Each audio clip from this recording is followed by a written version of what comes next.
엄마의 인형동화. 안녕 여러분. 오늘 꿈나라에서 만나볼 동화는 바로 낭랑공주와 호동왕자예요. 그럼 인형들과 함께 꿈나라로 떠나볼까요? 옛날 고구려의 대무신앙에게 호동이라는 아들이 있었어요. 대무신앙은 잘생기고 똑똑한 호동왕자를 유독 아꼈지요. 소자 세상에 나가 견문을 넓히고 돌아와 아바마마의 보탬이 되고자 합니다. 그리하거라. 부디 몸 조심하고 건강한 모습으로 다시 보자꾸나. 그리하여 호동왕자는 이웃나라 옥저로 여행을 떠났답니다. 마침 낭랑궁의 왕 최리도 옥저를 지나고 있을 때였지요. 둘은 우연히 만나게 되었어요. 최리는 호동왕자가 평범한 사람이 아님을 한눈에 알아챘지요. 훤칠한 외모와 기품 있는 풍채하며 저 사람은 분명 고구려의 왕자임이 틀림없다. 만약 우리 낭랑이가 호동왕자와 혼인한다면 고구려와 가까운 관계가 될 터이니 침입의 걱정을 덜 수 있을 것이야. 그리하여 최리는 호동왕자를 낭랑국으로 초대했어요.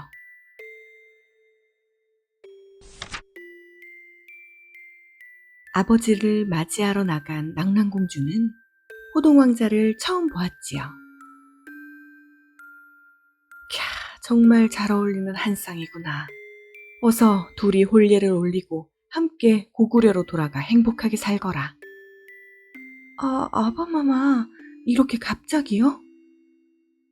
그럼 쇳불도 당김에 빼랬다고 말 나온 김에 하는 게 좋지 않겠느냐. 이봐라, 지금 당장 낭랑공주의 혼례 준비를 시작하거라. 낭랑공주는 아버지의 말씀에 몹시 당황했지만 잘생긴 호동왕자의 아내가 되는 것이 내심 싫지 않았어요. 얼마 후 성대한 혼례식이 열리고 낭랑공주와 호동왕자는 부부가 되었답니다.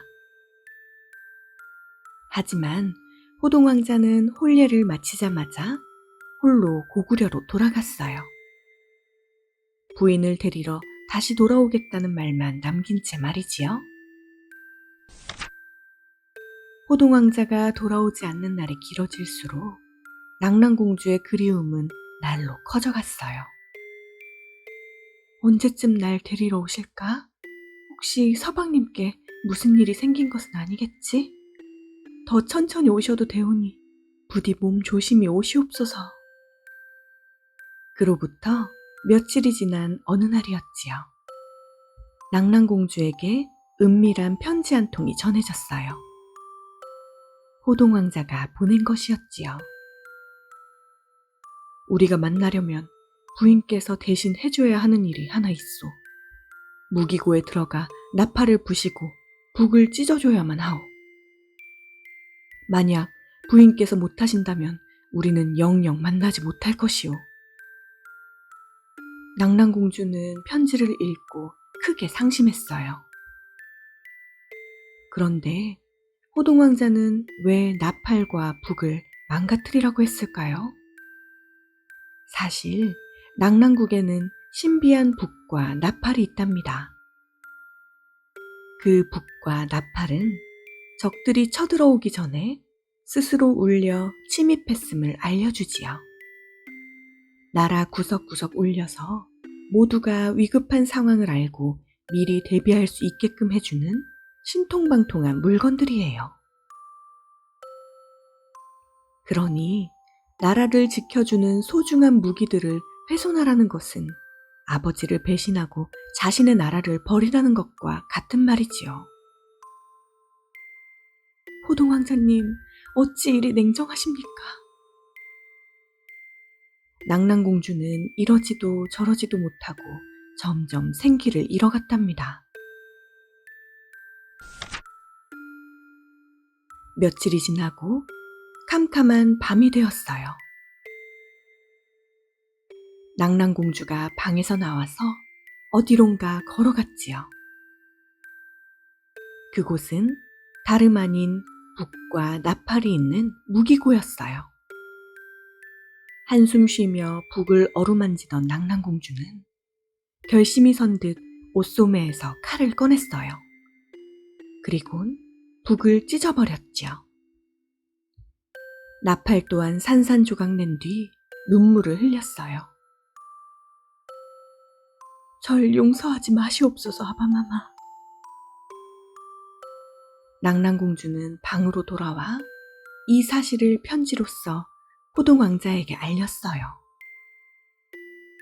한편 낭랑공주의 편지를 받은 호동왕자는 이 사실을 급히 대무신왕께 말씀드렸지요. 아바마마, 낭랑국의 북과 나팔이 훼손된 지금이야말로 침입할 수 있는 적기입니다. 저에게 군대를 주시어 승전할 수 있게 해주시옵소서. 하하하, 역시 우리 호동이답구나. 그렇게 하거라. 그리하여 호동왕자는 다시 한번 낭랑국으로 떠납니다. 꽃가마를 타고 부인을 데리러 가는 것이 아니라 군사들을 이끌고 전쟁을 하러 말이죠. 낭랑국 사람들은 북과 나팔이 훼손되었다는 것을 몰랐어요. 그래서 고구려 군사들이 바로 앞에 올 때까지 전혀 알아채지 못했지요. 대체 북과 나팔이 왜 울리지 않은 것이냐? 전하, 북과 나팔이 누군가에 의해 훼손되었다 합니다. 어서 빨리 몸을 피하시옵소서. 대체 누가 나라를 배신했단 말이냐? 서둘러 병사들을 집결하고 적들을 막으라 하거라. 하지만 방어를 시작했을 땐 이미 고구려 군사들이 나라 안까지 들어온 후였지요. 최리와 낭랑공주는 맨 앞에서 군사들을 이끌고 있는 호동왕자를 보았어요. 호동왕자가 배신을 하다니 어째서 이런 일이?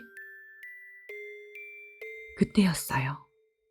제가 그랬습니다, 아바마마.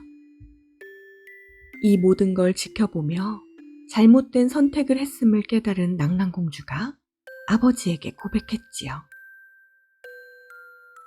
뭐라? 감히 네가 나라와 아비를 배신해? 분노한 최리는 낭랑공주의 변명조차 듣지 않고 그 자리에서 칼로 베어버렸지요. 정말 죄송합니다. 부디 절 용서하지 마시옵소서. 결국 낭랑공주는 슬프고 고통스러운 죽음을 맞았어요. 더 이상 싸울 수 없음을 알게 된 최리는 항복하고 말았지요. 자신을 진심으로 사랑한 아내 낭랑공주의 희생으로 손쉽게 전쟁에서 이긴 호동왕자는 고구려로 돌아가 승리를 알렸어요. 온 고구려가 호동왕자를 지켜 세우며 다음 왕이 될 자는 호동왕자밖에 없다고 했어요. 그러자 대무신앙의 첫째 왕비가 분노하였지요. 감히 내 자식이 아니라 호동왕자를 왕의 자리에 앉힌다고? 사실 호동왕자는 대무신앙과 두 번째 왕비 사이에서 태어난 아들이었거든요. 질투에 휩싸인 첫째 왕비는 대무신앙을 찾아가 호동왕자를 모함하기 시작했지요. 대무신앙도 처음엔 자신이 낳은 자식이 아니라 질투하는구나 하고 생각했어요. 하지만 왕비의 절절한 눈물에 그만 속아 넘어가고 말았지요. 결국 대무신앙은 그렇게 아끼던 호동왕자에게 자기 손으로 벌을 내렸어요. 아바마마를 위해 무엇이든 했나이다. 오로지 고구려의 영광을 위해 소자가 무슨 짓까지 했는지 아시지 않습니까? 그런데도 절 이토록 비참하게 만드신단 말입니까? 소자가 세상에 더 이상 무엇을 바랄 수 있겠나이까? 벌을 받게 된 호동왕자는 진실을 바로잡으려 하지 않은 채 스스로 생을 마감하였답니다.